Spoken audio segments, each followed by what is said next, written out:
C'était un soir d'été comme tant d'autres, dans une grande ville française dont le nom résonne dans l'histoire et les révoltes. Maître Gims, star incontesté de la scène musicale francophone, était en tournée pour son nouvel album Vision Nocturne. Ce soir-là, il chantait dans un stade plein à craquer. Des milliers de fans, toutes origines confondues, vibraient au son de sa voix grave et de ses refrains planétaires. Le concert avait commencé avec énergie, lumière, écran géant, danseurs, cris du public. Gims enchaînait ses tubes, Bella sapait comme jamais, Est-ce que tu m'aimes? L'ambiance était magique. Mais alors que tout semblait parfait, un incident vint briser l'harmonie.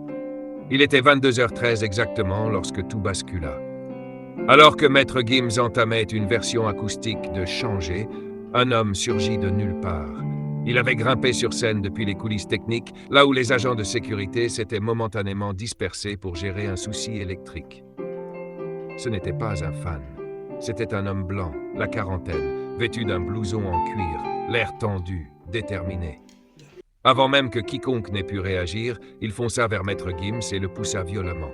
Le micro tomba. Un silence choqué saisit le stade.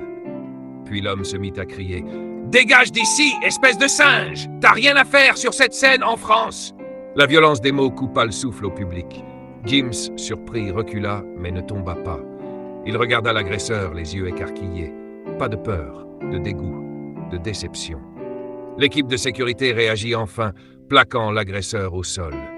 Il continuait d'insulter Gims, hurlant des mots que personne n'aurait cru entendre un jour dans un lieu de fête, d'union et de musique. Le silence qui suivit fut glacial. Gims se releva lentement, ramassa son micro, regarda la foule. Il souffla un instant, puis parla, sans trembler. Ce genre de haine, je le connais. On croit qu'on y est préparé, mais on ne l'est jamais vraiment. Ce n'est pas la première fois qu'on m'insulte, qu'on me traite de singe. Mais ce que cet homme ne comprend pas, c'est que je suis ici grâce à vous, grâce à l'amour. Le public se mit à applaudir, lentement d'abord, puis de plus en plus fort. Des larmes coulaient sur certains visages.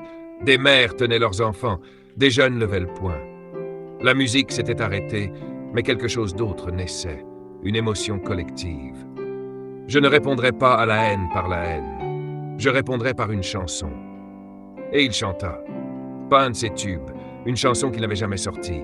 Une mélodie triste, puissante, un cri du cœur. Je suis né dans une ville où l'on ferme les portes, où la peau décide si tu mérites l'effort. Mais j'ai choisi de chanter, pas de me venger, car l'amour est plus fort que leur volonté. À la fin, le public était debout. Pas un cri, juste des visages bouleversés, des regards tournés vers lui. L'agresseur fut arrêté, identifié comme un militant d'un groupuscule extrémiste déjà connu pour des violences. L'affaire fit la une des journaux, le débat s'enflamma sur les plateaux télé. Mais Gims, lui, resta calme. Il ne donna que très peu d'interviews. Quelques jours plus tard, il fit une déclaration publique. « Je ne veux pas qu'on parle de moi comme une victime.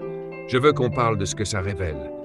Tant qu'il y aura des gens pour penser qu'un homme noir n'a pas sa place sur scène, il faudra qu'on chante plus fort, qu'on crée plus fort, qu'on vive plus fort. » Et il termina par ces mots. « Je pardonne. Mais je n'oublie pas, et je continue. » Depuis ce soir-là, sa tournée prit une autre dimension. C'était plus seulement une série de concerts.